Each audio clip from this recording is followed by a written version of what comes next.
Să nu mergeți pe calea păgânilor și să nu intrați în vreo cetate a samaritenilor, ci să mergeți mai degrabă la oile pierdute ale casei lui Israel.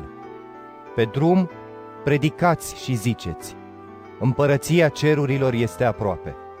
Vindecați bolnavii, înviați morții, curățiți leproșii, alungați demonii. În dar ați primit, în dar să dați.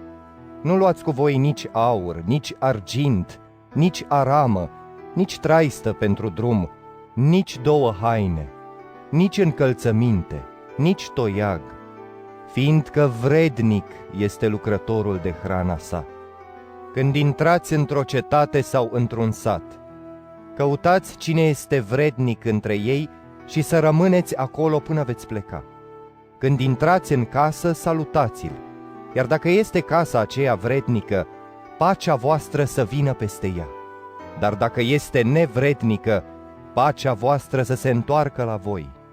Dacă nu vă va primi cineva și nu va asculta cuvintele voastre, să ieșiți din casa sau din cetatea aceea și să scuturați praful de pe picioarele voastre. Adevărat vă spun că în ziua judecății va fi mai ușor pentru ținuturile Sodomei și Gomorei decât pentru cetatea aceea. Iată, eu vă trimit ca pe niște oi în mijlocul lupilor. Fiți deci înțelepți ca șerpii și fără răutate ca porumbeii. Păziți-vă de oameni, fiindcă vă vor da în judecata sinedriilor și vă vor bate în sinagogile lor. Din cauza mea veți fi duși înaintea guvernatorilor și înaintea împăraților, ca să slujiți ca mărturie înaintea lor și înaintea neamurilor. Dar când vă vor da în mâna lor, să nu vă îngrijorați gândindu-vă cum sau ce veți spune, fiindcă ce veți avea de spus vă va fi dat chiar în ceasul acela. Căci nu veți vorbi voi, ci Duhul Tatălui vostru va vorbi prin voi. Fratele va da la moarte pe frate și tatăl pe copilul lui.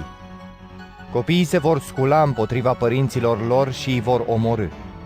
Toți vă vor urâ din cauza numelui meu, dar cine va răbda până la sfârșit va fi mântuit.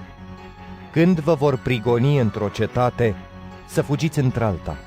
Adevărat vă spun că nu veți apuca să străbateți cetățile lui Israel până va veni Fiul omului.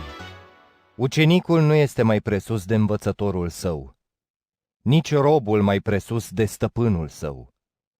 Ajunge ucenicului să fie ca învățătorul lui și robului să fie ca stăpânul lui. Dacă pe stăpânul casei l-au numit Beelzebul, cu cât mai mult îi vor numi așa pe cei din casa lui. Așadar, nu vă temeți de ei, pentru că nu este nimic ascuns care nu va fi descoperit și nimic tăinuit care nu va fi făcut cunoscut. Ce vă spun eu la întuneric, voi să spuneți la lumină, și ce auziți șoptindu-se la ureche, să predicați de pe acoperișul caselor.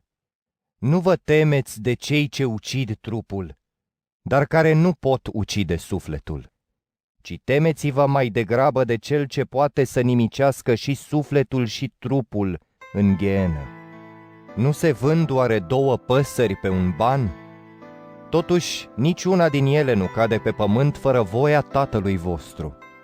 Cât despre voi, până și perii din cap, toți vă sunt numărați. Deci să nu vă temeți. Voi sunteți mai de preț decât orice pasăre. De aceea, pe oricine mă va mărturisi înaintea oamenilor, îl voi mărturisi și eu înaintea Tatălui meu care este în ceruri. Dar oricine se va lepăda de mine înaintea oamenilor, mă voi lepăda și eu de el înaintea Tatălui meu care este în ceruri. Să nu credeți că am venit să aduc pacea pe pământ. N-am venit să aduc pacea, ci sabia, căci am venit să despart pe fiu de tată, pe fiică de mamă și pe noră de soacră. Și omul îi va avea de vrăjmași chiar pe cei din familia lui. Cine își iubește tatăl sau mama mai mult decât pe mine, nu este vrednic de mine. Iar cine își iubește fiul sau fiica mai mult decât pe mine, nu este vrednic de mine. Cine nu-și ia crucea și nu vine după mine, nu este vrednic de mine. Cine își va păstra viața, o va pierde, și cine își va pierde viața pentru mine, o va câștiga. Cine vă primește pe voi, pe mine mă primește. Și cine mă primește pe mine, îl primește pe cel care m-a trimis. Cine primește un profet, pentru că este profet, va primi răsplata unui profet. Și cine primește pe un om drept, pentru că este un om drept, va primi răsplata unui om drept. Și oricine va da de băut chiar și un pahar de apă rece unuia din aceștia mai mici, numai pentru că sunt ucenici, adevărat vă spun că nu-și va pierde răsplata.